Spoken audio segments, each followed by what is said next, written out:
twese dushimiye Imana yadutije ubuzima ikaduhurame ikaduha kurama twese tukaba turi muri iki cyumba turi bazima turayishimye kandi tubikuye ku mutima.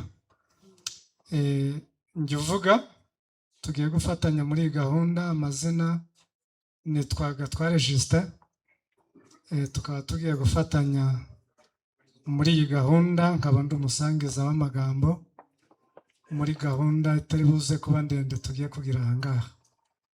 Reka mbere y'uko tugira ibindi tuvuga tugiye kubanza twiragiza Imana, hanyuma tuza noneho kubaha gahunda tugiye kugenderaho uko iteye. Reka dusabe Seti aradushyira imbere y'Imana, ubwo abambaye ingofero baradufasha baze kuba bazikuyemo, hanyuma dusenge. Imana ni nziza, kuba bishobokeye yahaguruka tugaha Imana icyubahiro. Turagushimiye Data wa twese uri mu ijuru, izina ryawe rihabwe icyubahiro. Tugushimiye ko waduhaye igihugu cyiza, igihugu kirimo umutekano, igihugu kirimo abayobozi beza bahora buri gihe bita ku baturage bayobora, izina ryawe rihabwe icyubahiro. Turagushimye Mwami ko waduhaye n'umuryango, buri muntu akagira aho abarizwa mu muryango, tukabasha gushyira gahunda za leta mu bikorwa. Iyo ni inyiturano abaturage bakwiye gukora bereka leta ko bayishyigikiye, izina ryawe rihabwe icyubahiro.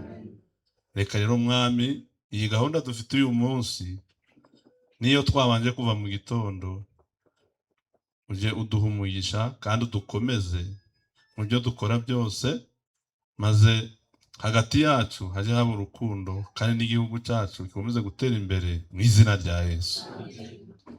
Arakoze. Reka noneho tubagezeho gahunda tugiye kugenderaho. Isengesho rirasoje, hagiye gukurikiraho gutanga ikaze. Turabikorerwa n'umunyamabanga nshingwabikorwa w'umurenge wa Bigogwe. Igikorwa kiza gukurikira ni ukuremera abatishoboye, kuko nicyo gikorwa nyamukuru cyaduhurije aha ngaha. Ubwo ni igika cya kabiri. Igika cya mbere twagisoje hariya hepfo ku rwibutso, icya kabiri rero kigiye gukomereza aha ngaha, aricyo cyo kuremera aba bavandimwe bacu. Nyuma yo kubaremera turaza kumva ijambo ry'uhagarariye Nyarubisi, umukuru wayo. Nyuma turaza kumva ijambo ry'uhagarariye Ibuka. Nyuma tuze kumva ijambo ry'umushyitsi mukuru, haze kubaho isengesho risoza igikorwa kiriwe cyaduhurije aha ngaha kiriwe gisoje. Reka rero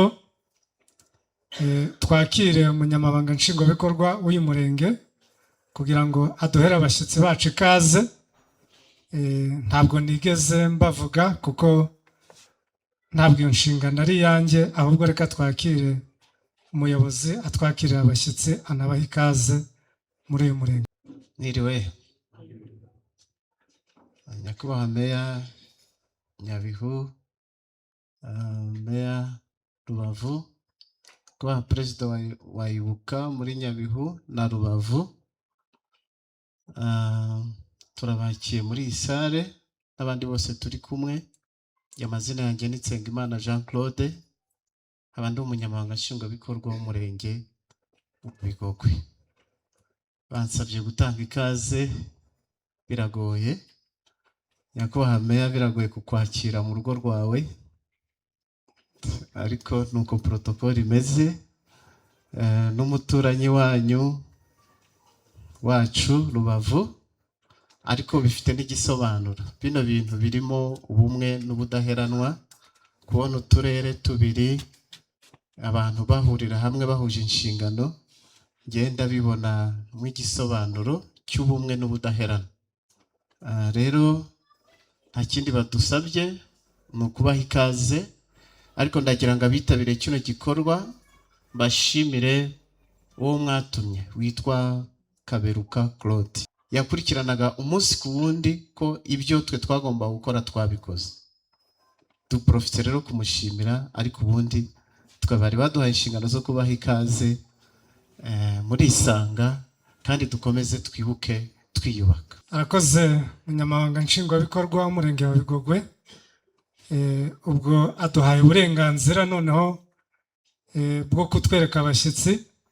Nyakubahwa meya w'akarere ka Rubavu, nyakubahwa meya w'akarere ka Nyabihu, turabishimiye kandi tubikuye ku mutima ndetse ku ndiba y'umutima yo kuba twicaranye namwe muri iki cyumba, tukaba tugiye gufatanya muri iki gikorwa cyo kuremera abacu, bavandimwe bacu nabo bageze mu bihe bibi batari bishimiye kubamo, ariko ku bw'amateka y'igihugu cyacu ibyo byarabaye, nta nubwo twabisubiza inyuma, ahubwo ikiba gisigaye ni uburyo dukwiriye kubana nabyo. Turabishimiye kandi mwakoze, Imana ibahe umugisha. Hano rero dufite abantu bagiye guhabwa inka, ni abantu 6. Mu kanya tugiye gusohoka hanze tuzibamurikire bazihabwe ku mugaragaro, ariko mbere y'ibyo ngibyo ni uko tugiye kubanza twanababereka muri iki cyumba turimo. Ndanabavuga mu mazina, undi buze kuvuga mu izina arahaguruka kugira ngo twese tumenye abagiye guhabwa izi nka, kandi bakazihabwa, cya mbere ni igihugu cyabaye umutekano, cya kabiri ni umuryango bakomokamo ubakunda. Hari Rubayiza yahaguruka, n'uyu musaza. Hari Madame Muziranenge nawe yahaguruka. Hari Nyamwiza, ni umukecuru ugeze mu zabukuru nguriya. Hari n'undi mukecuru witwa Alivera nawe yahaguruka, yahagurutse. Harakurikiraho Mategeko yahaguruka nawe. Hagakurikiraho Nyiradukirane. Aba bantu nibo bagiye kuremerwa bagahabwa inka, kandi ntekereza ko ari igikorwa kinejeje, sibyo? Rero tugiye kubikora muri ubu buryo. Izi nka zambaye amaherena, kandi ngiraho ni ku itegeko ribiteganya. Nta nubwo twatekereje ngo tuyajya tugenda tukubwira ngo dore inka yawe, ahubwo twanditse udupapuro turiho amaherena y'izo nka. Ndagira bampe agakangara turadushyiramo utwo dupapuro, hanyuma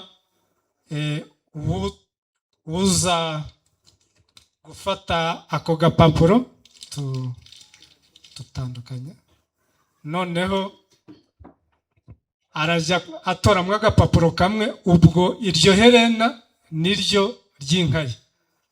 Mwabyumvise neza? Nicyo tugiye gukora. Hanyuma nitumara kubikora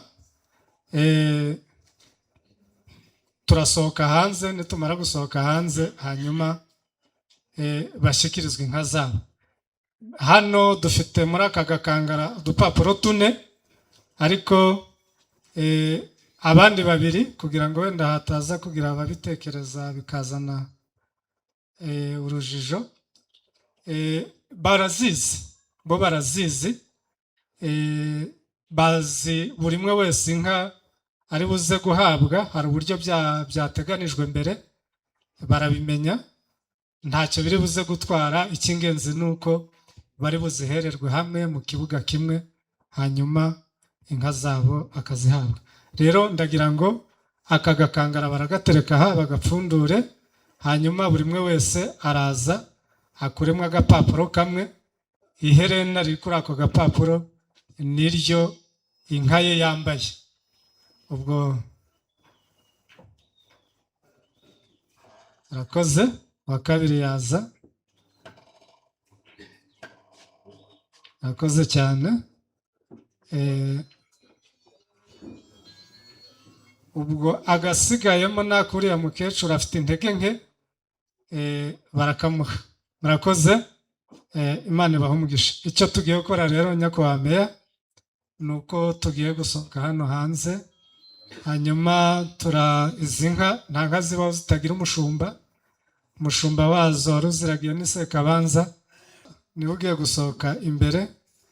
Amaherena yazo arayazi, asigaye aradufasha kutwereka ngo aka gapapuro kariho iri herena, dore inka iryambaye n'iriya. Nicyo tugiye gukora. Turasohoka muri gahunda, turasohoka twese, ariko harabanza abayobozi. Warukeye Bigogwe, wizihiye ukureba uburanga bwawe buzwi no mu mahanga. Ibereye rya Bigogwe, Rubavu n'Ibirunga, si wowe wari ukwiye kubona ruriya. Abakono n'Abanyiginya, abana bawe bari babanye neza, basobetse imiryango, bashyingirana, bagabirana, bahuza, bakazamurana, badacura n'umwe. Uko umwaka utashye bashimaga ibyiza, bagana hazaza, bifurizanya umugisha. Gira banagira inka, indamukanyo ya bose. Iyo bidasozwa kubibura byose, abo wibarutse n'inshuti zawe Bigogwe, tuje n'ijambo ryo kugusa n'imitima. Koze.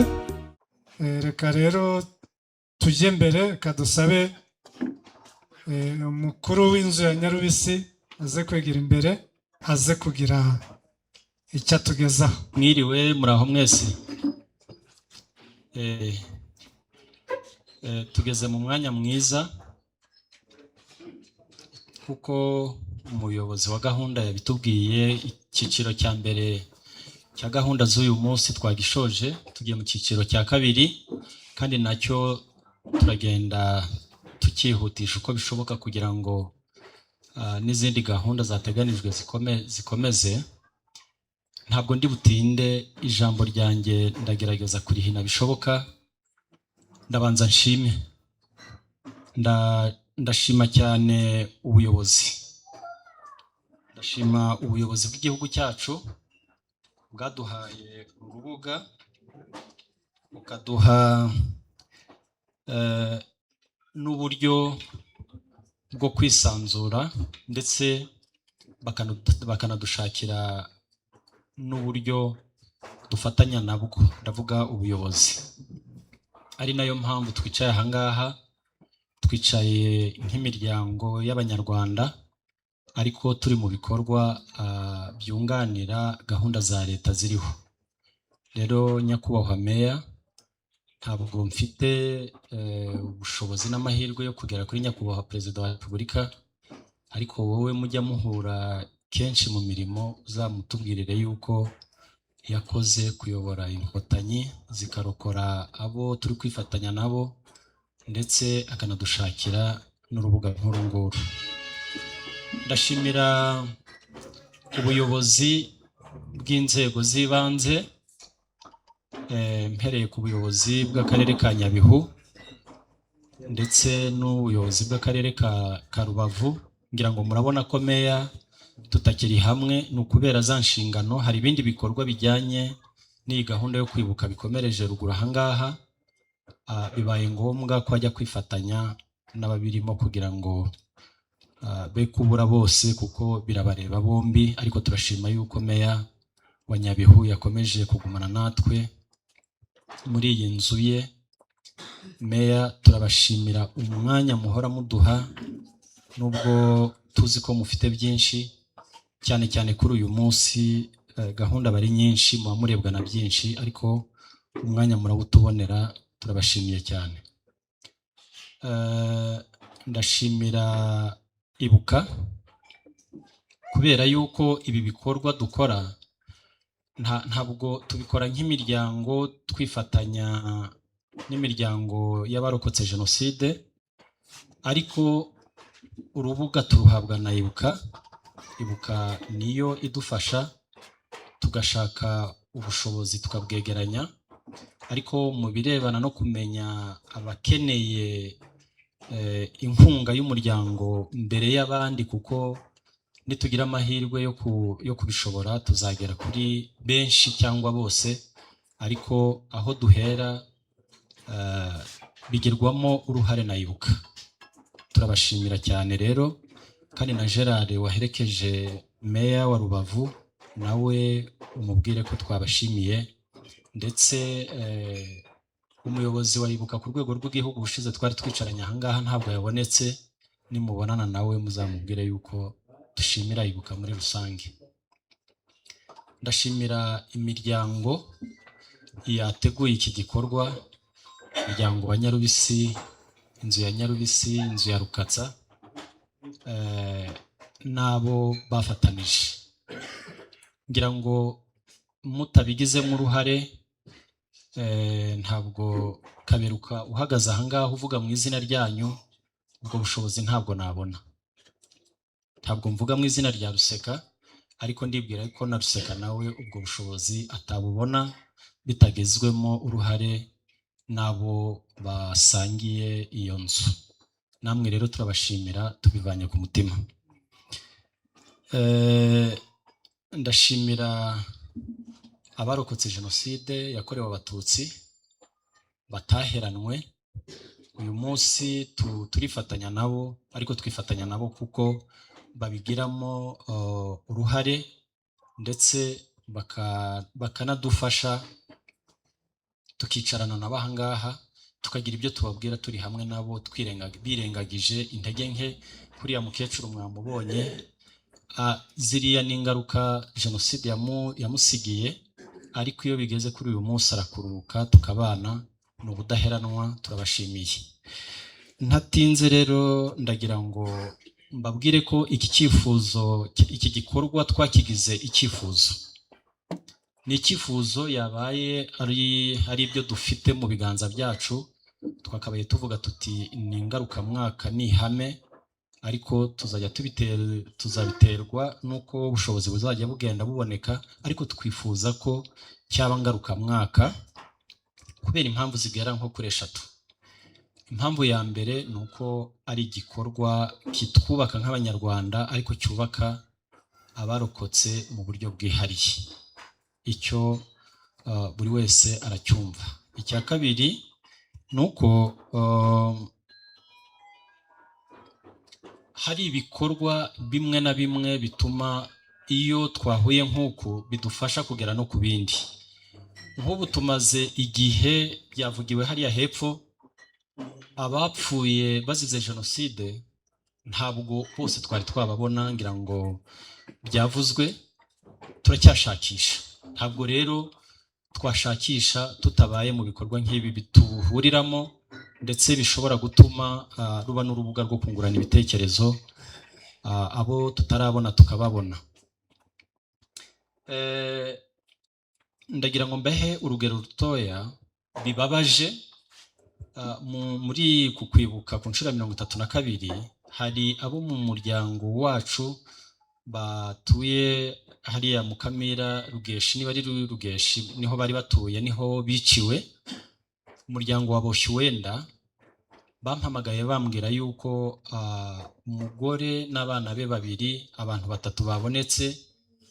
Hanyuma dutegura gushyingura nk'umuryango, ariko bigeze ku munsi tuzashyingura nk'ejo, umuyobozi wa Ibuka mu karere ka Nyabihu ambwira ko atari umuryango wa Boshyuwenda ukomoka mu nzu ya Nyarubisi, ahubwo ari umuryango ukomoka mu nzu ya Mpumuro, ko aribo bari bushyingure.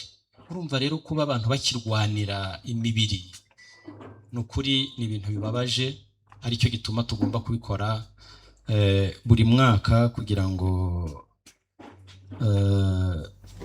turebe ko yenda twazagera ku ntego twifuza. Abaremewe n'umuryango wa Nyarubisi, inzu ya Nyarubisi babavuze, ntabwo ndi bubagarukeho. Harimo 2 bo mu karere ka Nyabihu na 2 bo mu karere ka Rubavu. Icyo twabifuriza nuko mwakomera, ntabwo abantu bapfiriye gushira, umuryango urahari, ubushake burahari, ubuyobozi bwiza burahari. Niyo mpamvu twicaranye na meya ahangaha.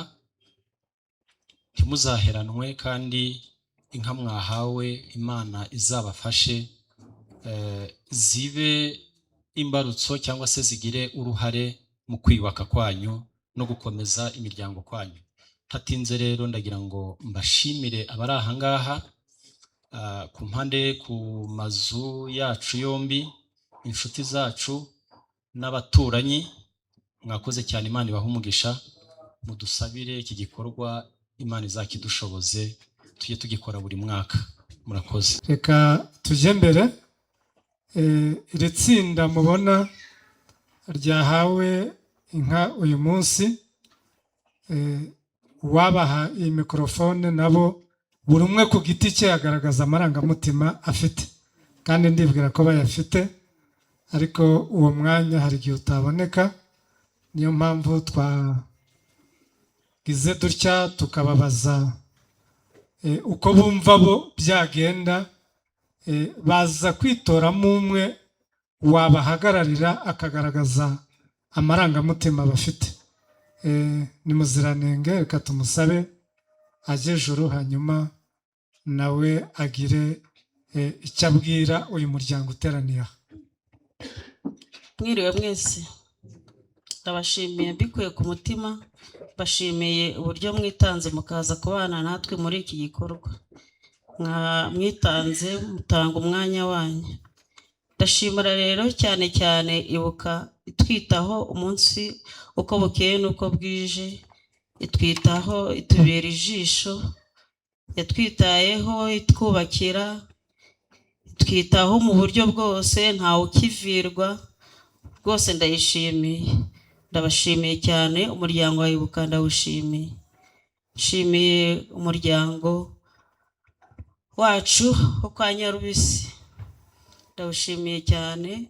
Ubwitange bakomeza kugaragaza batwitaho, nkatwe twari twaraheranwe n'agahinda. Si ubwa mbere batanze inka, si n'ubwa kabiri, si n'ubwa nyuma. Bivanye ku mutima ndabashimiye. Mumfashe dushimire uriya muvandimwe wacu Kaberuka, utwitaho twese uko bwije n'uko bukeye, uduhangayikira. Ndamushimiye cyane kandi mbikuye ku mutima. Nshimiye leta y'ubumwe n'ubwiyunge yacu, nayo twitaho cyane nk'abacikacumu, ihora itwitaho uko bwije n'uko bukeye. Twari mu mwijima, idukura mu mwijima. Arakoze. Ubwo n'ubundi ukurikije ibihe abavandimwe bacu baba barimo, ntabwo yarenza aha, sibyo? Ntabwo yarenza aha, kandi arakoze. Imana imuhe umugisha, n'abo bari kumwe bakomere. Ubwo bari kumwe na leta ibakunda, bari kumwe n'umuryango. Aho bigeze n'uko bimeze, ntacyo muzaba. Reka tujye mbere. Tugiye nanone gusaba uhagarariye Ibuka kugira ngo aze yegere imbere, nawe agire impanuro atugezaho. Mbere na mbere dushimye Imana yatubanye kuva mu gitondo tukaba tugeze muri uyu mugoroba. Izina ryayo rihabwa icyubahiro. Ni ukuri reka mbashime bivanye ku mutima mvugira na bariya bakecuru bicaye hariya batabasha guhagarara aha ngo bavuge. Umuryango wa Nyarubisi n'uwa Rukatsa, nyakubahwa meya, ntabwo isa no kugira abaturage nk'aba ngaba kuri kote ya leta, ariko mu muryango wacu ni akarushyo. Kandi iyo bipfiriye mu muryango n'igihugu ntaho gipfira. Ni ukuri intero ya nyakubahwa perezida wa repubulika ntabwo byaheze mu buyobozi gusa, byarakuze biza no mu miryango yacu. Kanshime Kaberuka rero ni umugabo uzirikana kandi akazirikana abahagarariye.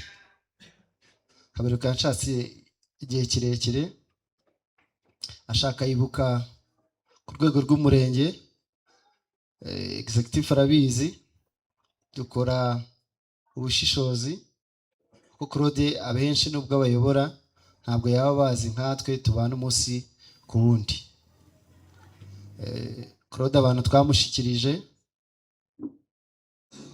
yarabakiriye, afata n'umwanya araza arabaganiriza, areba koko ibyo yibuka yakoze ko biri mu murongo. Claude sinzi niba twaribeshye. Claude arambwira ati oya, ariko mu by'ukuri natwe iyo uhagarariye umuntu ugomba kujya mu mwanya we, nk'uko Claude yishize mu mwanya wa hariya bavandimwe barokoze jenoside yakorewe abatutsi, agakora mobilisation muri uyu muryango. Kuyobora umuryango, wayoboye umuryango neza n'igihugu wakiyobora.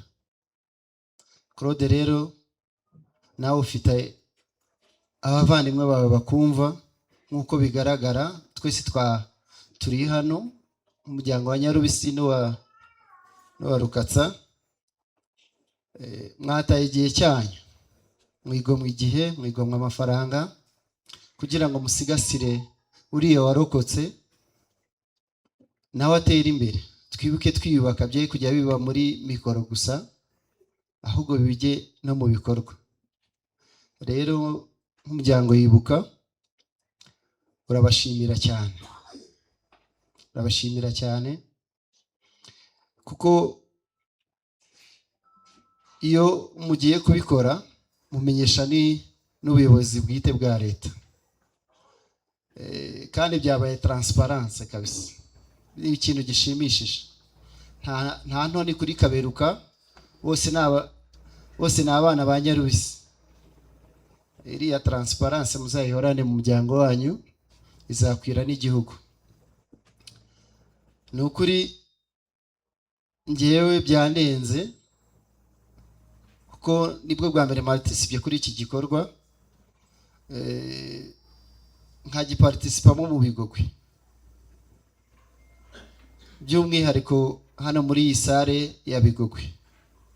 Ubushize byarabaye, ntabwo naragize amahirwe yo kuhaba, ariko aho nari ndi waje arambwira ati twagize amahirwe yuko tubona abahoza bacu.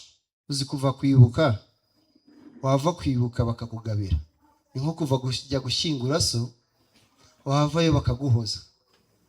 Umuryango wa Nyarubisi rero mwahojeje abacu kandi ntibigacogore. Ni ukuri ni byinshi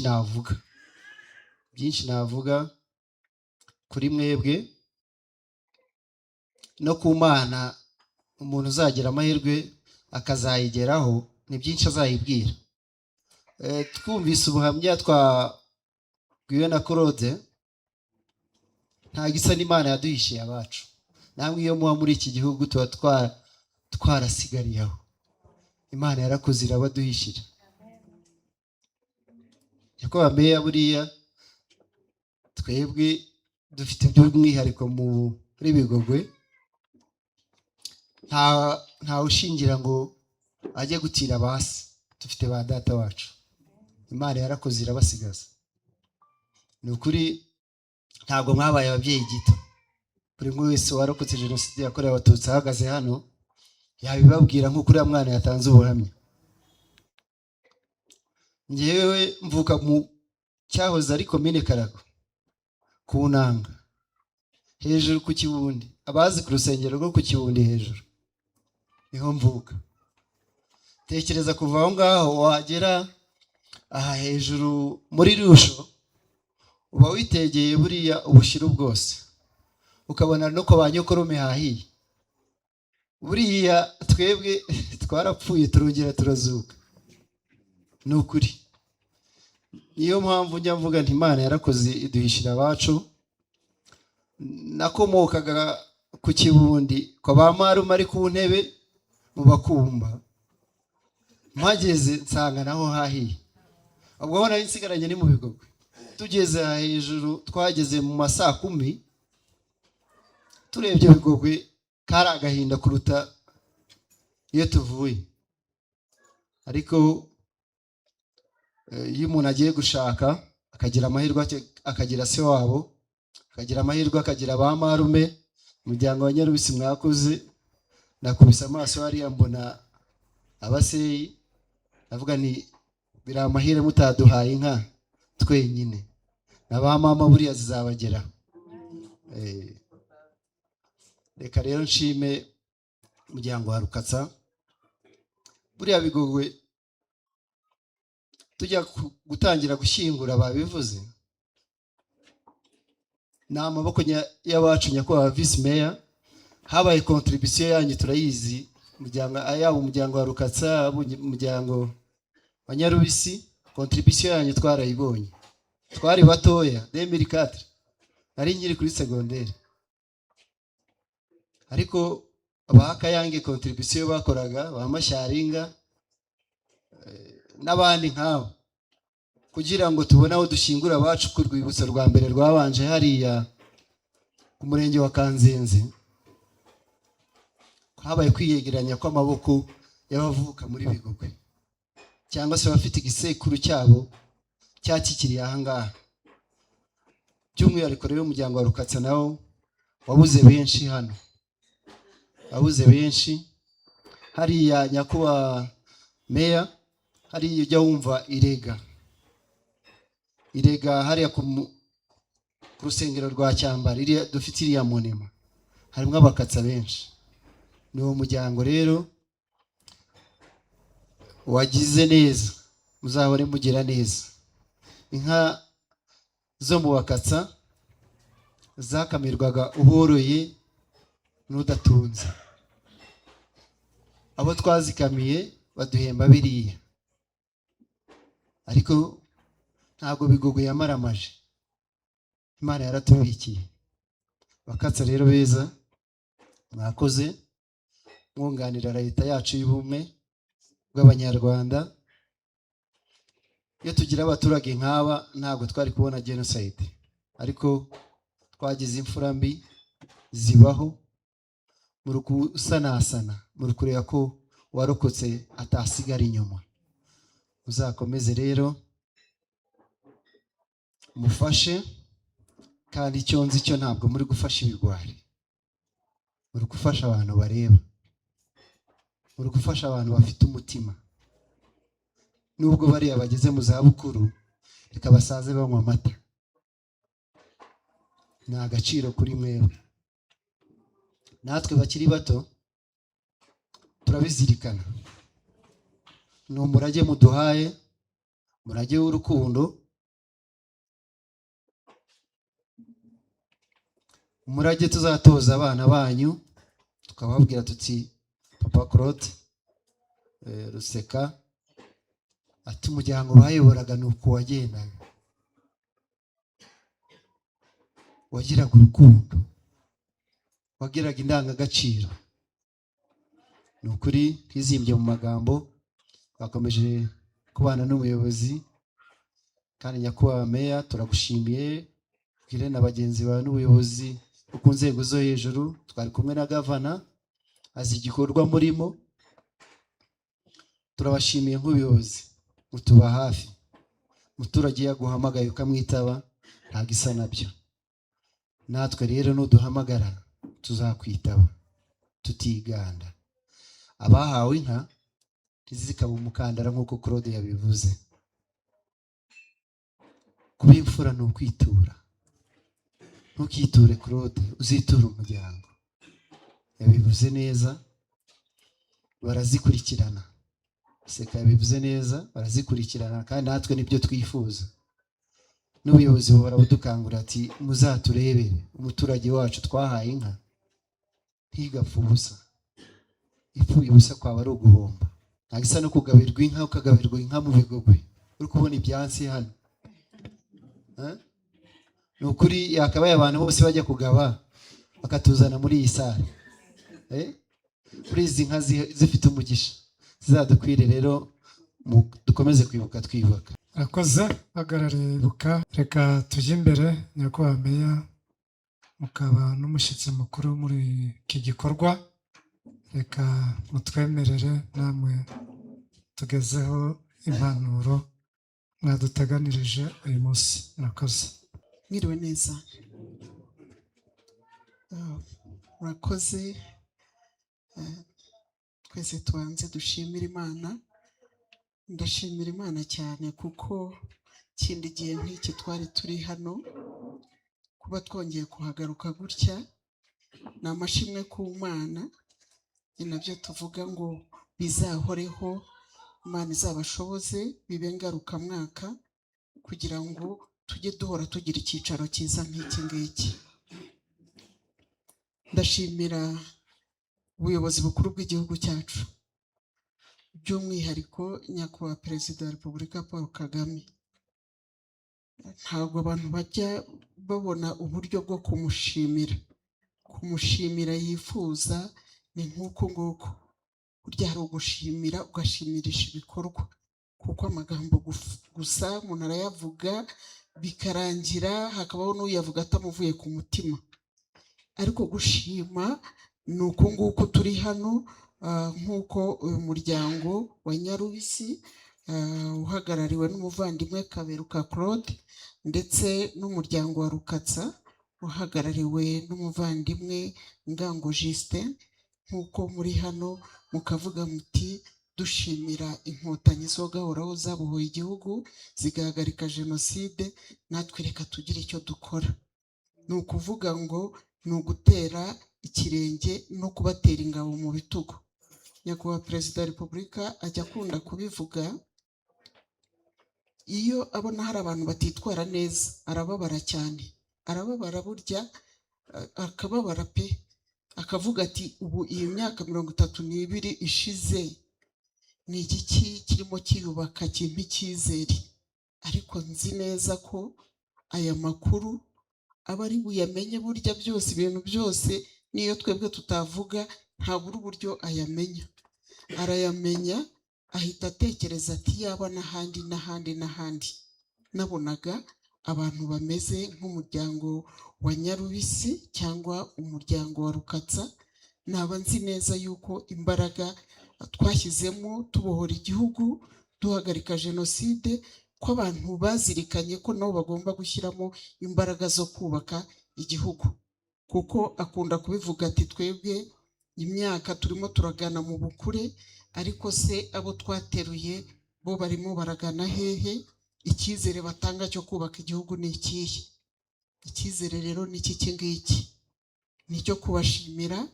Icyizere ni iki ngiki, aho uwarokotse wa wundi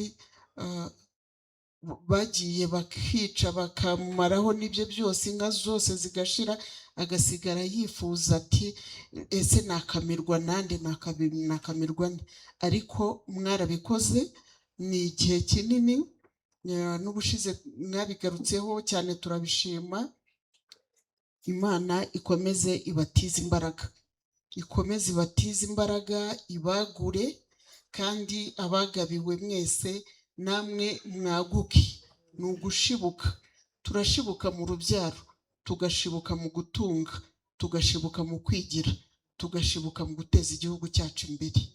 Aho ngaho rero ndagira ngo rwose mbabwire ko mbikuye ku mutima nk'ubuyobozi bw'akarere kacu ka Nyabihu, ndagira ngo mbabwire ko mbashimira bagenzi banjye ntabwo babashije kuboneka kubera yuko visi meya Fred yari yagiye kwibuka mu murenge wa Rugera byahuriranye. Visi meya Sosiyale yari afite inama i Kigali, nawe bari bagiye batumira umuntu umwe umwe mu ntara, niwe bari batumiye mu ntara yacu, ariko bambwire ngo mbabwire ko babizirikana cyane kandi ko nabo aho bari bagenda bavuga amateka y'iyi miryango. Imana ikomeze ibatize ubushobozi, ibahe ubuzima buzima, igihe cyose tujye tuza hano nk'uko twahahuriye tuhagaruke twuzuye. Icyo ngicyo nacyo nicyo dusaba Imana. Rero ndagira ngo bihanganishe abarokotse jenoside yakorewe abatutsi, mutwaze kandi mwaratwaje. Ni ukuri nibyo kwishimira, ntabwo mwahiranwe n'amateka. Amateka yarabaye, ariko amateka tuyaheraho tukiyubaka, ntiduheranwe nayo, kuko murabibona nk'uko babigarutseho hariya, iyo umwana aba afite imyaka 21 muri icyo gihe, ukabona ntiyari azi jenoside iba, ariko ukabona afite ingengabitekerezo, hari uwuyimushyiramo. Uwo nguwo uyimushyiramo rero yakwishimira kubona mudatera intambwe, yakwishimira kubona mwaraheze iyo ngiyo. Nta mpamvu rero yo guheranwa. Dufite ubuyobozi bwiza, ubuyobozi bw'igihugu cyacu burahari, buradushyigikiye, buduhora hafi, kandi twese turabizi nk'uko tubibona hariya hakurya muri Kongo. Buriya uwukora biriya muri Kongo ujya gukorayo jenoside abahonda agatoki ku kandi ati kubera iki abangaba basigaye. Tugomba kudadira rero, tugomba kudadira, buri muntu wese agatekereza imbaraga ze uko akwiriye kuzikoresha. Ariko ngaruka ku rubyiruko rwacu n'urubyiruko rwacu muri rusange. Urubyiruko hari igihe umwana abona amahoro, igihugu gitemba amata n'ubuki, akajya no mu bigare. Ibigare ugasanga umwana bitumye ya mahirwe yabonye atayakoresha ngo azibe icyuho. Biradusaba kwegera urubyiruko iki gihe tuba dufite gutya, tukagira n'igihe cyo kuganira nabo, tubereka amateka yacu, ariko tubereka ko n'imbaraga z'igihugu ari bo zishingiyeho. Ahangaha rero ndagira ngo hamwe n'izi nka mugabiye abavandimwe barokotse jenoside yakorewe abatutsi, zibe impamvu yo kubaka urukundo muzi. Urukundo muzi, mu kinyarwanda cyanjye cyo ntabwo ndabibasha neza, ariko Serafe nubwo ari umwana yarakuze aratanga icyizere. Urukundo muzi tuvuga, uwagabiwe nawe atekereze uwundi uri inyuma, habeho kuzamurana, kandi turabizi neza ko birashoboka. Nta kidashoboka iyo abantu bashyize hamwe, ahasigaye ibindi bakiringira Imana kandi bakumvira ubuyobozi buhari. Reka rero nongere mvuge ngo Imana ikomeze ibashoboze, Imana ikomeze ihire imigambi yanyu, kandi natwe twese dufatireho, tubigireho cyane, kuko umuryango wa Nyarubisi, umuryango wa Rukatsa, mu by'ukuri hari benshi bariho kandi banafite n'ubushobozi, ariko badashobora gukora ibikorwa nk'ibi ngibi. Ndagira ngo rero aya mahirwe tubabonaho, uru rugero rwiza tubabonaho, buri wese nawe yitekereza avuga ati nakora iki mu bushobozi naba mfite nubwo bwaba atari bwinshi. Aho ngaho rero ndabivuga mbitsindagira, mvuga ngo Uwiteka akomeze abashoboze, abagenda imbere mu migambi yanyu. Abarokotse jenoside yakorewe abatutsi, ubuyobozi bwiza burahari, ariko n'imfura ziracyahari. Ndabashimiye cyane rero kuri iki gikorwa cyiza, mukomeze mutwaze. Ubuyobozi bwiza dushima burahari, namwe beza murahari, muri urugero rwo kwigiraho, kandi abari hasi ndetse natwe tungana gutya ariko tutari twagateye ikirenge mu cyanyu, bitubera umwanya wo gutekereza no kwaguka, ariko twagura igihugu cyacu. Dukomeze twibuke twiyubaka. turatumira muzehe Karima aze kuduha isengesho risoza iki gika, ariko nyuma yaho, nyuma y'isengesho ntabwo dusezereye abantu, sibyo?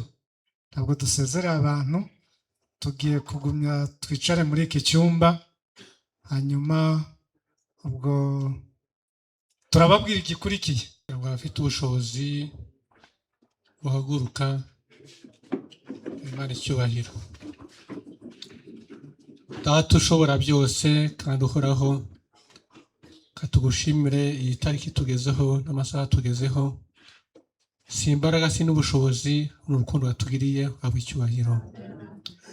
Duhagaze ahangaha Nyagasani Uwiteka kubw'abacu barokotse jenoside Nyagasani, umwanzi yiswe yasika igihugu ariko ntiwabyemera. Nyagasani Uwiteka, ubu ni igihugu kitema amata n'ubuki, turahana inka, turahana abageni, ibyo ni ibyawe Nyagasani Uwiteka, ubikora kubw'urukundo rwawe, waba icyubahiro. Usa n'imitima yacu twese hamwe, duhana imbaraga turi ikiganza kimwe, udufashize igihugu n'abakiyobora, uduhe imbaraga Nyagasani Uwiteka ziturutse mu ijuru, udutsindire umwanzi n'abamarayika be.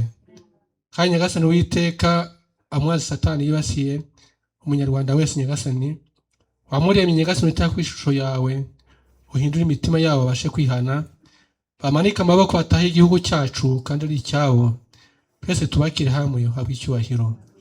Imbaraga ni izawe n'urukundo rwawe, amasaha asigaye Nyagasani Uwiteka tuyoborwe nawe, mu izina rya Yesu.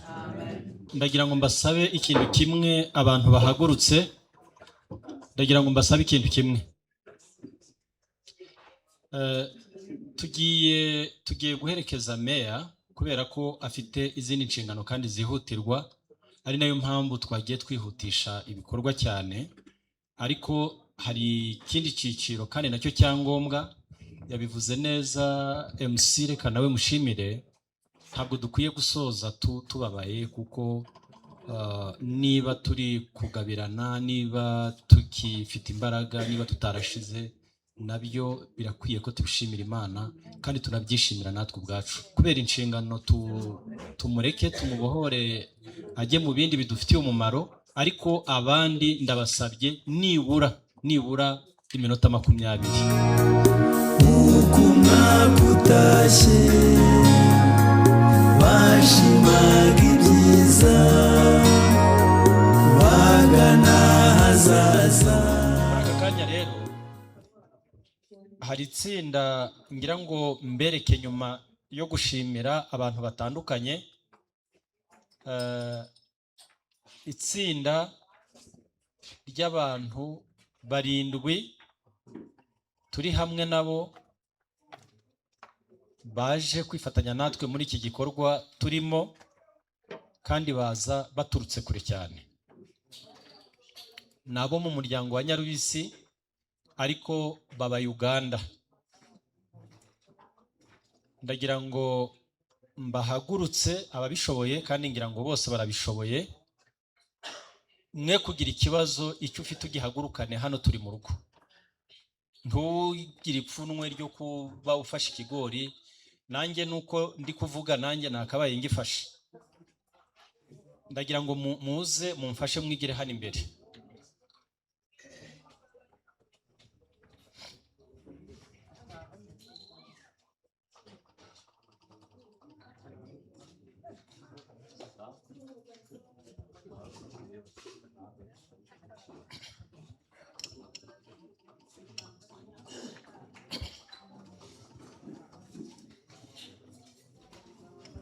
Mwigire hino.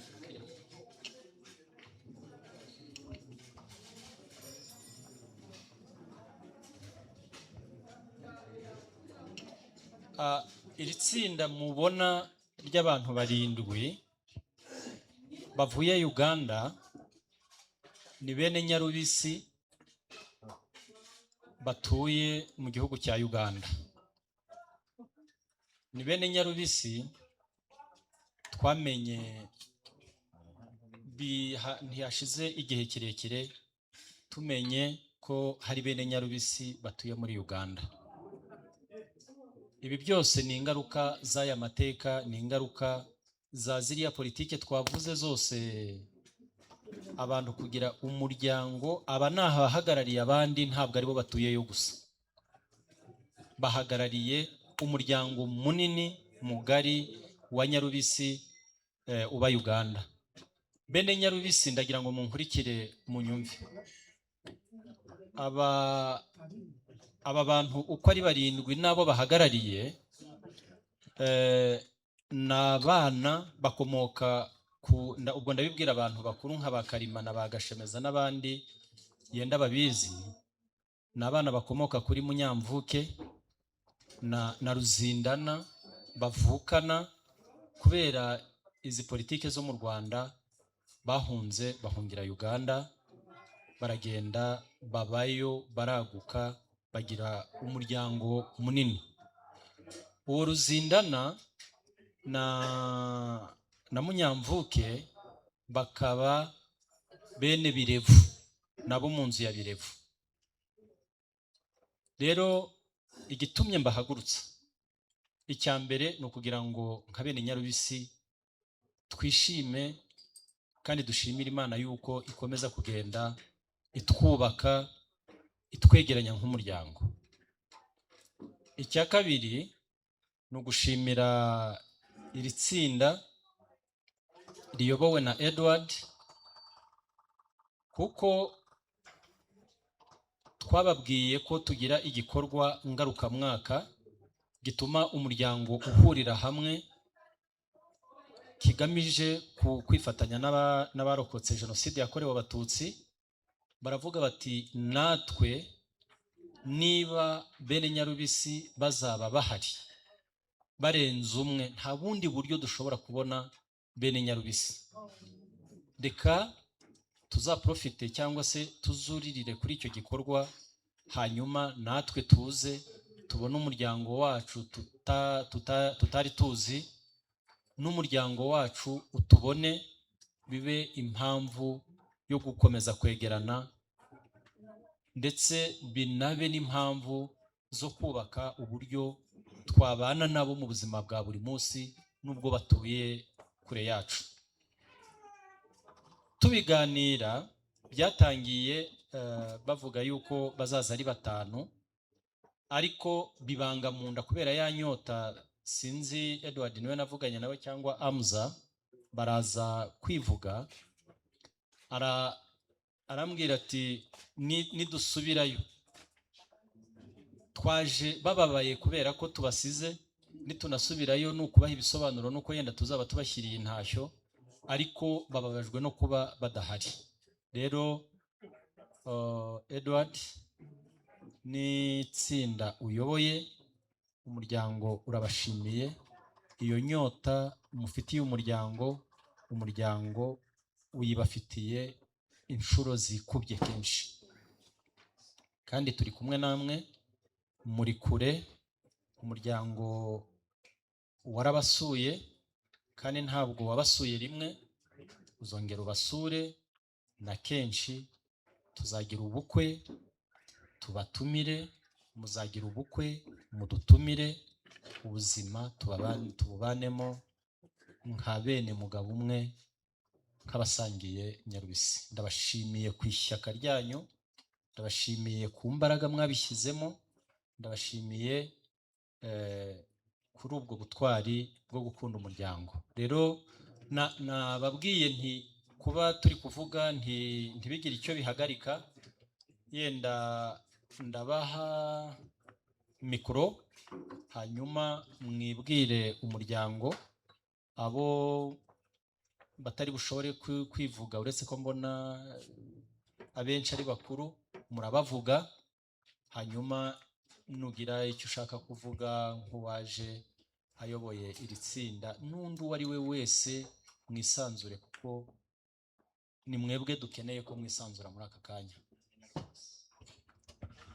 Turashimye cyane twe turishimye cyane, sinzi ukuntu nabivuga ku mutima wanjye, sinzi ukuntu numva, sinfite n'ukuntu nabitangira, ariko Imana yabitangiye buhoro, ariko iravuga iti nzabereka umuryango wanyu wose, kuko twebwe abenshi njye nkanjye kumenya ko ndi umuhanga nyabona bimenya ko mfite nk'imyaka nka 20 mbyumva muri ba sogokuru bandi, kuko njye data ntabwo nakuriye kwa data, ariko Imana igenda ibinyereka buhoro. Mu Rwanda nabayeho mu Rwanda, kuko navuye mu Rwanda 2002, nzi ko ndi umuhanga ariko ntazi umuhanga, ntafite nuko nabitangira, kuko njye nakuriye mu Bagande, tuvuga urunyankore n'urugande, urunyarwanda ushobora no kumara umwaka utamubonye, urumva, kuko ngira ngo n'ubu ngubu n'abana tubyaye abenshi bivugira urugande, nta runyarwanda bazi, ariko turishimye cyane. Imana ibaha umugisha. Banyita Muhizi Edouard. Mwiriwe bene Nyarubisi. Ndumva nishimye. Ndagira ngo mbabwire akantu gatoya. Murabona iyi ngofero yambaye? Iyi ngofero yambaye mbivuze kubera ko abari inyuma ntimushobora kubisoma. Yanditseho ngo mwene Nyarubisi. Nibyo, ni Ruzinda na Hamza, mwene Nyarubisi wujuje ibyangombwa. None nishimye cyane kuba ndi imbere ya bene Nyarubisi gusa nta n'undi muntu. Ibintu umenye ni umwaka gusa, ariko usanga ndi imbere y'abantu barenga muri 100 kandi hari n'abandi. Ndumva nishimye kimwe. Imana ibarinde, idukomeze no kubona abandi. Ndabizi ko turi benshi, ariko buhoro buhoro kubw'imbaraga z'Imana tuzahura. Nuriya mwaka n'iyindi mu kwibuka nzaba mari. Murakoze cyane kutwakira. Imana ibaha umugisha. Imana ishimwe. Njyewe amazina yanjye ni Jacqueline Mukamutara. Ikinyarwanda cyanjye ntabwo ari cyiza cyane, ariko mvuze nizeye ko buri muntu wese ari bumve icyo ndi buvuge. Njyewe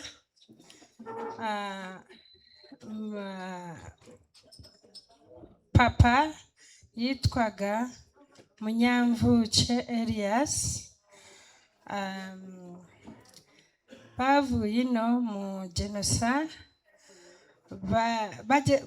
bahunze bajya mu Bugande, aho bita Murankore, niyo twabaga, ariko papa yitabye Imana.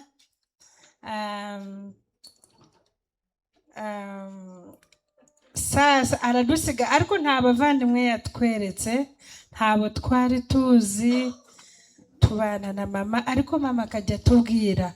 Njye papa ntabwo muzi, ntabwo nzi nuko yasaga. Ndi umwe ku bana ba nyuma, mfite murumuna wanjye wa nyuma, nanjye papa ntabwo muzi. So mama akajya atubwira ati ariko mufite abavandimwe benshi, akajya atubwira amazina tukayamenya, ariko tukibaza hari umunsi umwe Mana uzagera tukamenya abavandimwe. Ariko ndashaka gushima Imana ngo duhagaze aha imbere yanyu dufite umuryango munini cyane ku side ya papa n'iya mama. Ndashaka gushima my dear brother Kaberuka. Kaberuka ntabwo musanze aha honyine. Dufite anko wacu witwaga wo ku side ya mama witwaga Apostle Mwirane Umutega, niyo twahuriye. Ariko ndamubwira nti nje nifuza kumenya umuryango wanjye wa Nyarubisi, kandi umuntu watugejeje kumenya abavandimwe bacu yitwa Max Rutera, ngira ngo abenshi muramuzi. Max Rutera yamenye ko hari abavandimwe bari mu Bugande bitewe n'umuhungu witwaga Ari wa Hariri, yaramuzanye Max baramubwiye, ntabwo yamaze n'icyumweru kimwe yaje mu Bugande aradushaka. Atubonye aratuzana kwa Anko Mwirani. Anko Mwirani niwe washoboye kudushakisha abavandimwe bacu. Uyu munsi dufite abavandimwe benshi. Twashoboye kubona mukuru wacu, umukobwa wa Enias Munyamvuke mukuru, imfura yacu, nguyu ara Imana ishimwe. Turongera muri ibyo byose dufite musaza wanjye witwa Kanyesuku, umugore waraho hari yicayeho. Imana ishimwe.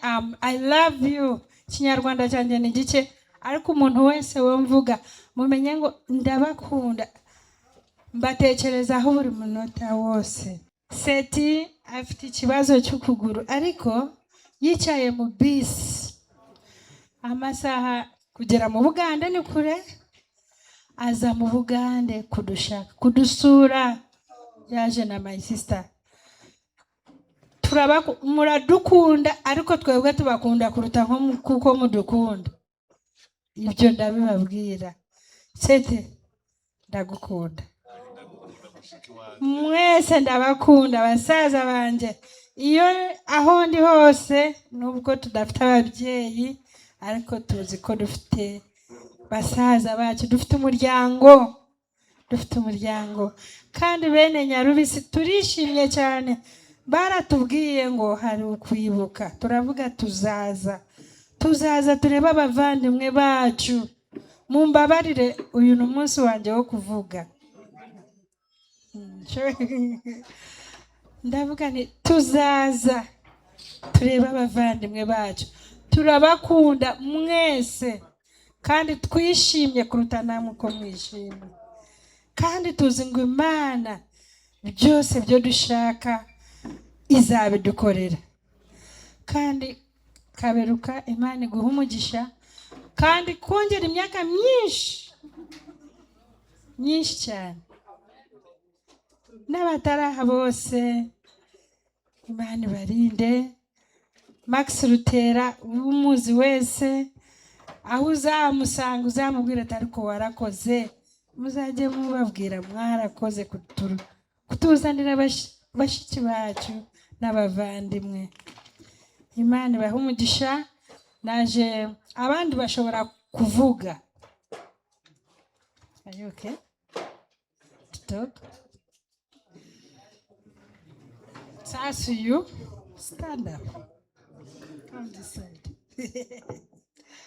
Uyitwa Bamurange Diana, ni umukobwa wa sister one, mukuru wacu, mukobwa we Enias, niwe mfura ye, nawe twaje nawe, aka ni akana ke, nakuzukuru yitwa Naira. Abandi bashobora abatari buvuge nibo ndi kuvuga. Uyu ni umukobwa yitwa Mutesi Sara, ni umukobwa wa Edward Muhizi. Uyu ni umuhungu wanjye yitwa Ryan, imfura yanjye. Arakiga, ariko nawe Ikinyarwanda ntakizi, azi Icyongereza cyonyine. Ariko mama yanyigishije Ikinyarwanda gike cyo mvuga, ariko nanjye nzamwigisha Ikinyarwanda. Abavandimwe mwiriwe neza, Yesu asimwe. Amazina banyita Kagoro Innocent, mwene nyakwigendera Ezra Ruzindana, nawe uva muri Nyarubisi. Njyewe nta kuntu nabivuga, kuko ndishimye. Ikinsaidiye nuko ndi umugabo nakabaye ndira, kuko ninjye wakuze na papa. uyu nguyu niwe usemba yo mu nda ya papa na mama, nta nubwo azi n'isura ya papa, ni wa nyuma last born. So uyu Edward ni mukuru wanjye, ariko nawe ntago harashira imyaka 2 tumenyanye, kuko yakuze na nyina, ntago nari muzi, nawe ntiyaranze, ariko Imana yaradushoboje turahura. Mfite ukwishima cyane bitewe nuko nge papa ajya gupfa yarambwiraga ngo iwabo ni mu Ruhengeri mu Bigogwe, ariko ntahazi. Yaje gupfa n'iryo deni ryo kunzana, ariko yarataranzana. Noneho amaje gupfa menya ko birangiye ntazapfa ngeze hano, yitabye Imana. Ariko nugupfa nyine namwe murabizi tubera i Bugande naho turagerageza. Ubwo amaje kwitaba Imana mu 1997 nibwo yitabye Imana, adusigira mama nawe amaze imyaka 2 ubu ngubu apfuye. Menya ko icyizere nta kiriyo cyo kugira ngo nzabona umuntu dufitanye isano, turi bamwe mu muryango. Noneho n'abantu batubazaga tukavuga ngo ya twebwe nta banyamuryango tugira bakomoka kuri papa, kuko dusigajeho mashenge umwe gusa, nawe ari mu zabukuru. Mbese ubwo uwo niwo twari dushizeho ijisho, ariko Imana ni nkuru gusanga ngo itugejeje hano, tubona abantu natwe dufitanye isano, tuva mu muryango umwe kandi ari amaraso yo kwa papa. Ikindi burya Imana ntago ijya ikora ikosa, ntago nakabaye ndi hano, kuko imodoka ingonze inshuro 2, mfite ibyuma 2 mu kuguru kumwe, ariko Imana ntiyemeye ko mfa ntageze hano nkabona bene wacu. Ubwo na papa yajyaga avuga ati ntago amaraso yanjye azagwa mu Bugande. Twamushinguye hano ku isumo rya Rugende muri komine ya Bicumbi, Kigali ngari. Maze imyaka 21 mvuye mu Rwanda nsubiye i Bugande. Sinzi niba imva y'ikihari, niba barahahinze, ntago mbizi, kuko maze imyaka 21 ntasubirayo. None rero nanjye nari ndaho, ngira amahirwe ntangira gufatanya kuri telefoni n'imiryango yacu iri n'aha, ba Seti banshyira kuri famille group. Hari n'ubukwe bwabaye inaha nashakaga kuza, barambwira ngo ya ubukwe ntabwo uri bubona abanyamuryango bose, hariyo igihe cyo kwibuka, abanyamuryango bose baba bahari. Ariko Imana niyo yabishatse, kuko ntago nza ubukwe bwari kubera, usanga wenda nari ntari bugere aho papa yavutse. Noneho rero nanjye icyo cyishimo ndagifite, kandi namwe ndabashimira. Ndashima n'Imana yabarinze, ndabizi ntago muri mwese, bamwe yarabatwaye, ariko natwe abahari dushimira Imana kuba tugihari. Natwe mu Rwanda, mu Bugande turi benshi kabisa, nk'uko mutubona aha, kuva hano gusubira hano buri muntu afite urugo, dufite abana, natwe dufite n'abandi tuvukana nabo bafite abana. Umuryango ni munini, ariko nta muntu wari ufite icyizere ko tuzabona bene wacu. Noneho kubw'amahirwe y'Imana, nk'uko tubabonye n'abasigaye bazababona, kuko Imana niyo nkuru. Noneho nanjye ndangiza ndagira nti Imana ibahe umugisha kandi ikomeze iturinde, n'ubundi turi kumwe muri byose. Mujye mutwumva, nitugira ibibazo n'ibyishimo natwe tuzajya tubumva. Hari famille group yo turiho, ngira ngo benshi muri mwe muriho, ikizajya kitugeraho tuzajya kitubagezaho, ushoboye adusange cyangwa natwe tubasange. Umunsi mwiza. Muraho mwese. Imana ni nziza kandi ibihe byose nanjye ndishimye kuba mpagaze aha ngaha nk'umukobwa w'umuhangakazi. Ni ukuri ndishimye kandi mbabwire ngo nashimye Imana kuko nanjye nongeye kuba umuntu, nkongera kubona umuryango. Uyu munsi nkaba nicaye nzi ko mfite umuryango, uyu munsi ndakomeye. Nkimara kumenya ko hari abantekereza, njyewe ubwanjye imyaka mfite ndumva umaze gukura, ariko ndashima Imana kuko mu bicaye aha harimo ba papa, harimo abasaza banjye, harimo abisengeneza banjye. Numve ko nkomeye kandi nshima Imana. Inshuti zanjye kandi bavandimwe banjye, mbabwire ngo ubushize twari turi kumwe aha ngaha, ariko sinashoboye guhagarara aha ngaha ngo ngire icyo mvuga. Mu magambo make ndi buvuge, mureke mbabwire umunezero mfite. Njyewe ubwanjye uko ngana uko sinzi papa yahunze ajya i Bugande, mama asigara inaha, ntabwo nongeye kubonana nawe ukundi. Nari mfitiye imyaka ntazi urukundo rw'umubyeyi w'umupapa kuko ntawe nigeze mbona, ariko uyu munsi mfite umunezero kuko mbafite. Na mama nawe ntitwakomeje kuko uyu munsi nawe ntawe mfite, ndetse nawe yashakiye, nawe yabyaye ntawe afite. Mubo twibukaga hariya nabo bari hariya n'abandi, ariko ndashima n'umuryango yari yashatsemo kuko banyakiriye akangira umwana.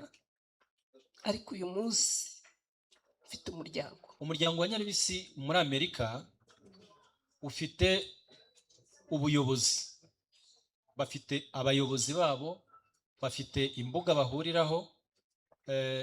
Amerika n'isi ntabwo ari igihugu nk'u Rwanda. Mu gihugu kimwe umuntu ashobora gutega indege akagenda amasaha 5. Batuye hatandukanye, ariko bakoze ku buryo bagira imbuga bahuriraho, bagahura, bakagira ubuyobozi. Muri iki gikorwa inka 2 muzatanzwe uyu munsi zavuye muri Amerika, mu muryango wa Nyarubisi muri Amerika.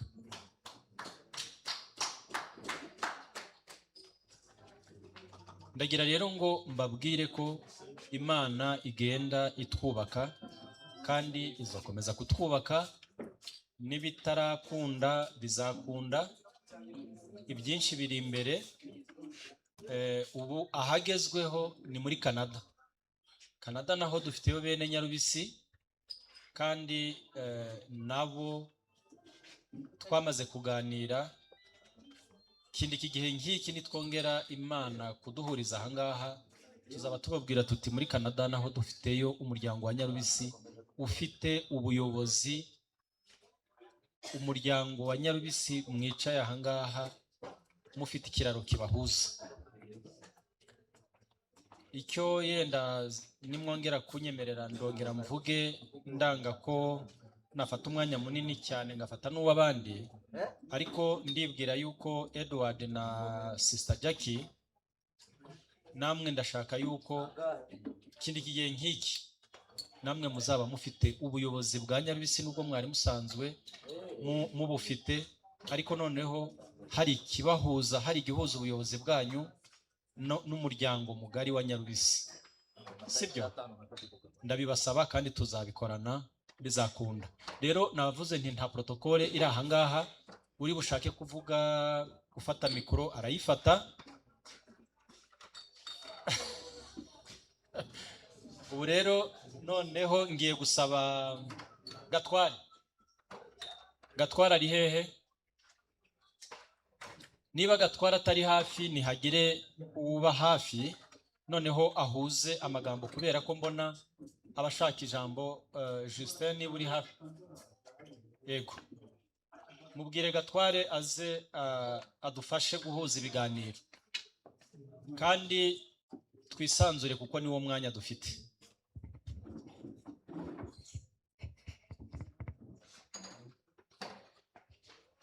murakoze. Nanjye ndashima Imana kandi ngashima umuryango wacu. Hari igihe cyageze ntitwabona icyo tuvuga, ariko uyu munsi turi kuvuga. Dufite ba data, dufite basaza bacu, dufite bene mama, dufite abisengeneza n'abuzukuru turi kubagira. Ni ukuri ndashima Imana. Njyewe iyo bigeze nk'iki gihe kuva tuza hano uriya mwaka nari ndi kumva nakwabira karira.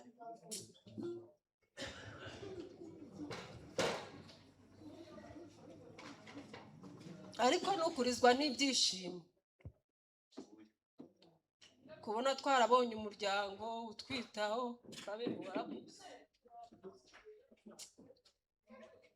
Kaberuka yarakoze n'abandi bafatanije nawe barakoze.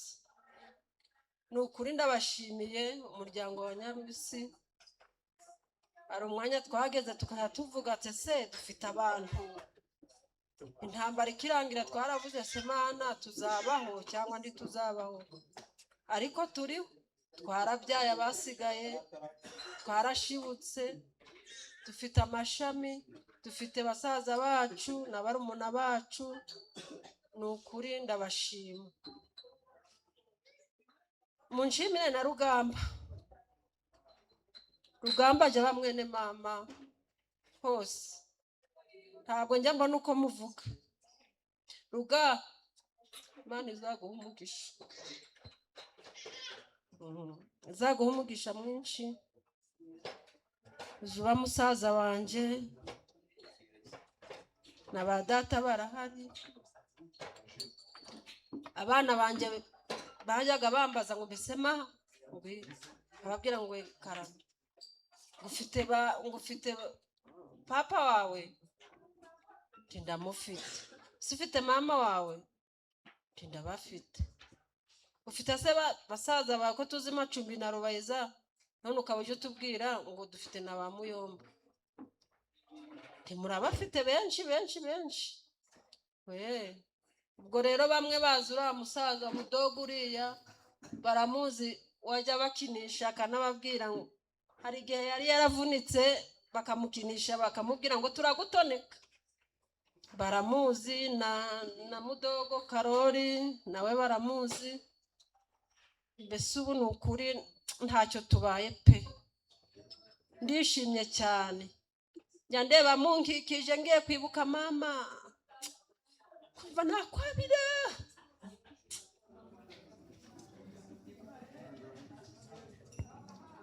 Ari ibyishimo.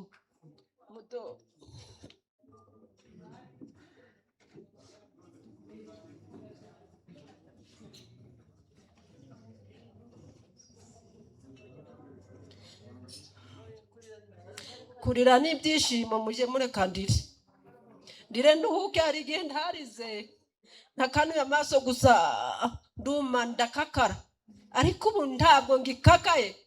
Mujye mureka ndire mbaririre, mujye mureka mbaririre, mwese mujye mureka mbaririre. Ni ibyishimo ntabwo ari umubabaro. Ni ukuri ntabwo tukibabara, twarababonye baramukazi bacu na ba mudogo b'abakecuru. Ni ukuri mwarakoze cyane, ndabashimiye mwese muri hano, mwarakoze. Imana izabaha umugisha. Iki gikorwa mwakoze mukajya muduhuza mukadutekerezaho, mukumva ko hari abandi basigaye inyuma bagiye basigara. Ni ukuri turabashimye, murakoze. Rero Imana izabaha umugisha. Katuye muzehe basoza by'ukuri kadushima Imana. Kimbagurukije njewe Rwanamiza bavuze ko babone ndagije Ruzingi naba Ruzingi. Ruzingi ndamuzi kumva nk'ipete. Okay. Umbe banze gushima Imana, gashima n'uhagarariye Nyarubisi. Bari abana bavuze ko jewe nari ndi hano mu Rwanda. Bamwitaga Ruzindana ariko yitwaga Ruzingi. Yagiye mu muganda ari umusore ukumva nshuti yanjye nari muto ariko nari ndi umusore ariko ndabizi mu by'ukuri rero amarangamutima yaje ariko rero mubyeyi wanjye maze gushimira Kaberuka na Tito mwana wa Munyange uriya iyo mwakoze Imana izababihembera umugisha koko yagiye ari umusore w'umunyembaraga yareshyaga na Karimu jewe ndamuzi 100%. Bana rero b'umuryango kuko mwagiye mukabikora mukabizana Imana namwe ibongera imigisha mwadukoreye ibyiza byinshi Imana igumye mwagura umuryango ushojereje aho ariko ndashimye kuko jewe ndabazi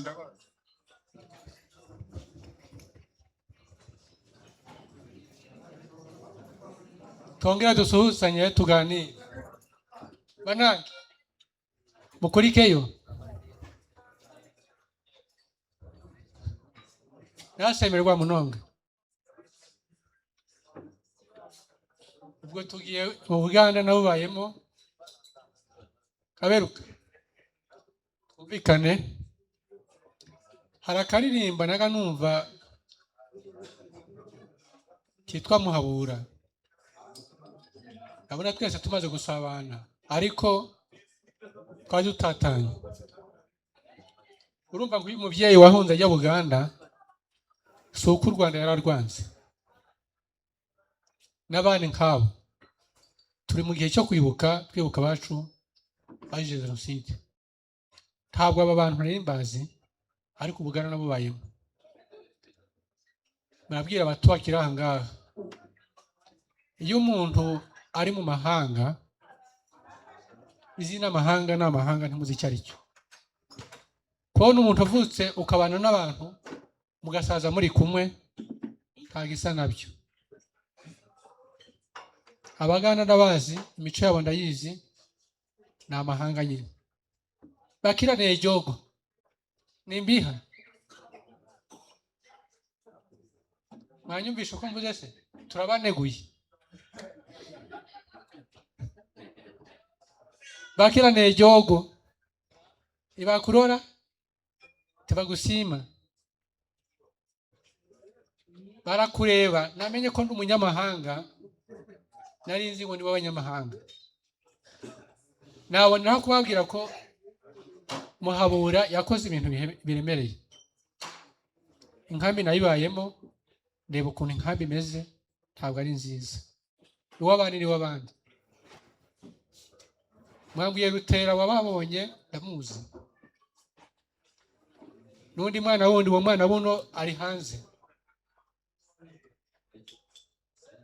ndabazi bombi uwanyu sinahageze ariko aho mwavuze nahamenye nasemererwa Munonga mujya kuramutsa abo Ruganda ubwo njye ndabatumye ntimuri kumva turi kubanegura njye ndishimye cyane kubona abantu umugabo w'umuntu uza muri Somalia yankubise amaso duhuriye mu mujyi arambwira ati wenda umupotevu bivuze nk'umugenzi wawe wagenje ute wazimiye n'aba barazimiye ariko Imana irabataruye ndashima abantu bumvishe ko hari umuryango wacu uri hirya bakagira ishyaka n'urukundo rwo kujya kubareba bakaba bateye intambwe zo kuza hano kuri uyu munsi bo ubwabo mu mitima yabo ntabwo muri kuyireba bamerewe neza barakeye bamerewe neza umuntu ugira urukumbuzi rurenze uw'abandi ni abantu babiri ni umukobwa n'umusirikare umukobwa iyo ashakiye ibunaka kure y'iwabo abona umuntu uvuka iwabo atari uwo mu muryango wabo akamufata nka musaza we ndabeshya hari reka ndekeraho ndabona abantu maze gusabana ariko Kaberuka abantu tweretse turabishimiye abantu bagifite ubushobozi n'imbaraga mwogere mu rukundo murebe uko bangana, itsinda ryabo uko bangana, biyemeje kuza bagata amakene yabo, bagatanga itike yo kuza kureba bene wabo. Bafite urukumbuzi rwongeye inshuro zingahe. Namwe mukunde bene wanyu, muhaburira duhabuye, ikamyo duturanye. Iyi hano tukaba turi ahangaha turi ingangare, ari wakondo y'abahanga. Mushime leta y'ubumwe bw'abanyarwanda yatumye dukandagira hano, tukaba tuvuga twisanzuye, kuko barishaye bati mureke ndire, kuko ntiyarafite uruririro, ntiyarafite uwaririra, ntiyarafite uwatakira. Ariko uyu munsi wa none bati ndavuga nisanzuye kuko ndi kumwe n'abandi n'ababyeyi banjye, reka ndekera aho ngaho. Bwacya bukira nkurikije bari abagande, ibyishimo mfite kuri bo ngewe biruta ibyanyu, kuko mutabaye uw'abandi. Murakoze. Murakoze. Umuryango wa Nyarubisi uraha, ndawushimye, Imana ibongera imigisha. Ndashima cyane umuryango wa Nyarubisi warebye kure ukaduha umuyobozi ukunda umuryango. Urabona twagize abayobozi benshi bakurikiranye, ariko ntabwo twari tuzi bene wacu bari hanze. Umuryango wa Nyarubisi warebye kure uduha umuyobozi twishimiye, utuzaniye umuryango tutari tuzi. Habayeho ibibazo nyine by'impamvu zitandukanye z'ingoma mbi na jenoside. Bamwe bagatura Kongo, abandi bagatura ahandi, ariko ntabwo twari tuzi ko dufite umuryango ungana utya uturutse mu Uganda. Wumvishe ko hari n'abandi bantu bari muri Amerika bageze nko kuri 30, ariko abandi bo bakubye inshuro zingahe. Mu by'ukuri rero icyo nshima Nyarubisi ngashima Nyarubisi, ngashima n'Imana yaduhaye umuyobozi wacu ukurikirana umuryango wa Nyarubisi aho uri hose, akawutarura. Nk'abandi bagize muri bira baravuze ngo ni ugutarura intama zazimiye, akaba adutarurira umuryango, akaba amushimye. Uwiteka azomwongere umugisha igihe cyose. Imana izomufashe, azohora akunda umuryango, azohore adufasha mu bintu byose. Akaba twanezerewe, twabonye umuryango tutari tuzi.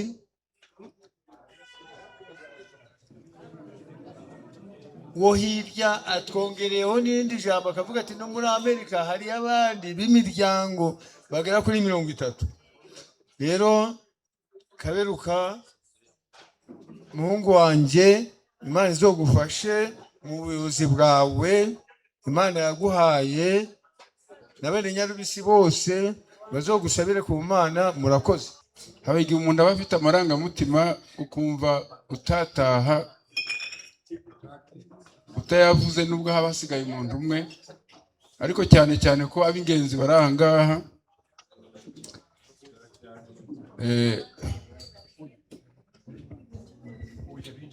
Ndabona Kaberuka bakiganira hariya, gerageze kunkurikira s'il vous plaît. Ngira ngo kuva kare abagiye bavuga bose bashimiraga Imana, kandi koko hari ukuntu ibintu biba bitondetse. Urabona Imana niyo nkuru, niri hejuru, niyo tubanza gushimira, kuko ariyo yanaremye n'aha turi. N'ibindi bihugu byose biriho uretse n'u Rwanda niyo yabiremye. Abanyarwanda rero ntabwo twabura kwishimira, ariko nanone tugashimira n'ubuyobozi dufite bwiza yaduhaye, butumye n'ibi byose tuvuga bikorwa, kuko iyo hari umutekano muke, iyo atari ubuyobozi bwiza, n'iyi miryango yose n'ibidukora ntabwo byashoboka. Ariko tukamanuka tugashimira ubuyobozi bwa Nyarubisi cyane cyane, kuko nibwo twe hano nabwo Imana yabuduhaye, ikaduha ubuyobozi bwiza bwa Nyarubisi, kuko baravuga ngo buriya umutwe ni ikintu gikomeye cyane. Na nyakubahwa ubwo tuvuga afite ubwenge bwinshi buhambaye, ariko ibikorwa bigerwaho ni uko Abanyarwanda bamwumva, bitewe ariko nuko ari we uri ku mutwe, niwe bwonko, ariko Abanyarwanda bagashyira mu bikorwa gahunda yatanze. Nyarubisi rero nayo ifite ubuyobozi twashimira cyane, ndetse cyane Kaberuka banagumye kubashimira wowe n'abo mufatanya. Rwose urabona turakuze, ariko mwagiye muza musanga n'abandi, ariko ni byiza ko abasore, ubundi baravuga abahanga yuko hari igihe ushobora kuvuka mu muryango utifashe, utameze neza. Niyo inshingano y'urubyiruko, ukahindura amateka cyangwa se ibikorwa bindi ukabisigasira, ndetse ukongera. Nitwe twababyaye, ariko turabashimira kuko mutari ibigwari. Turabashimira cyane, kandi tugashimira n'abo muyoboye bagerageza kubumvira. Ntuye iburasirazuba, ntabwo ntuye hano hafi. Iyi gahunda kugira ngo nyimenye, nahamagawe na Kaberuka nyuma y'ibyumweru 2. Ikimpagurukije ndashaka, nuko abenshi basohotse bagiye, ikimpagurukije ndashaka gushimira Nyarubisi byimazeyo.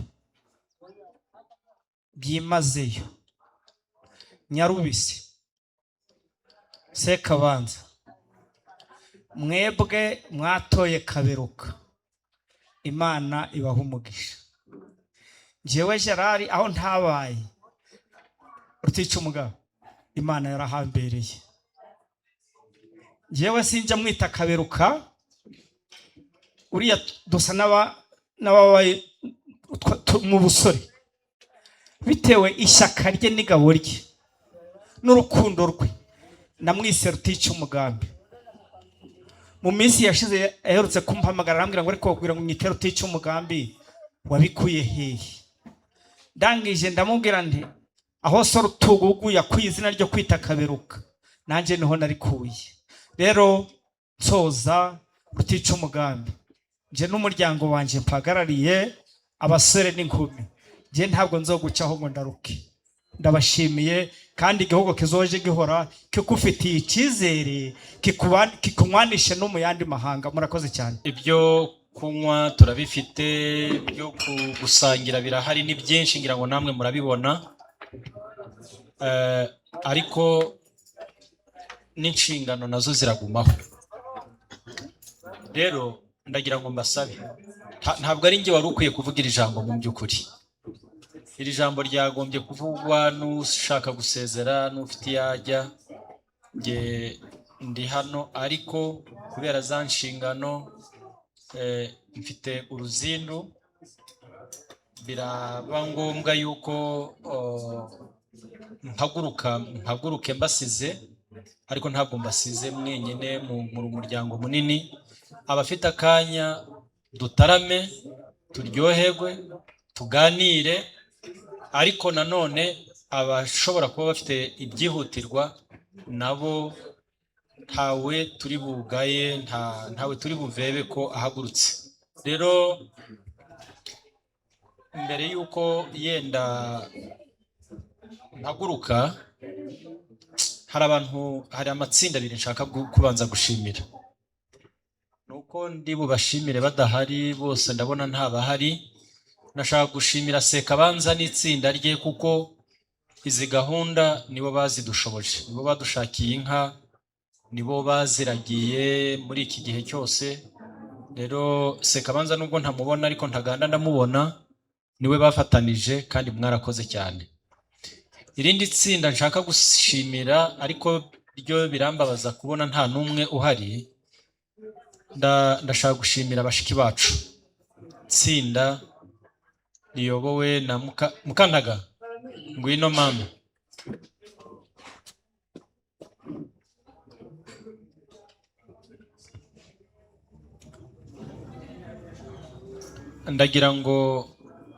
Ndagira ngo nshimire Mukantaganda n'itsinda. Aba bakobwa, Mukantaganda ni mukuru arujukuje, bivuze ngo afite umugabo, afite urugo rwe, afite abana. Mukasine ni umugwa mu ntege, nawe nuko. Mukasine amaze iminsi 2 cyangwa 3 ahangaha kugira ngo iki gikorwa gikorwe gitungane. Navuganye nawe nijoro ambwira ngo yazanye akamatera ngo aryamye hano muri iyi nzu mubona. Shangazi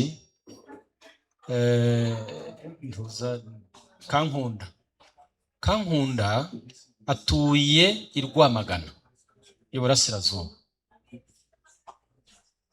Mwabakobwa mwe, Imana ibahe umugisha. Imana ibahe umugisha, nta kindi nabona mbabwira, ariko tujye tuvuga, dushima ibyo tugomba gushima, tugaye ibyo tugomba kugaya. Ntabwo aribo bakobwa dufite, abandi badatekereza igikorwa nk'iki ngiki ngo bitangire igikorwa cy'umuryango. Imana izabafashe babitekerezaho kabiri. Ndagira rero ngo nsoreze ahangaha, kandi nongere nsaba Imana ko ikomeza kudutiza imbaraga, tugakomeza kugira urukundo rwo gushyira izo mbaraga hamwe no kubaka umuryango no kuwagura. Murakoze. Reka nongere mbabwire ngo turyoherwe rwose, ntihagire uwuhaguruka adafite gahunda. Ubwo nimutatubona turaza kuvugana kuri bya byuma by'abazungu. Imana ibahe umugisha.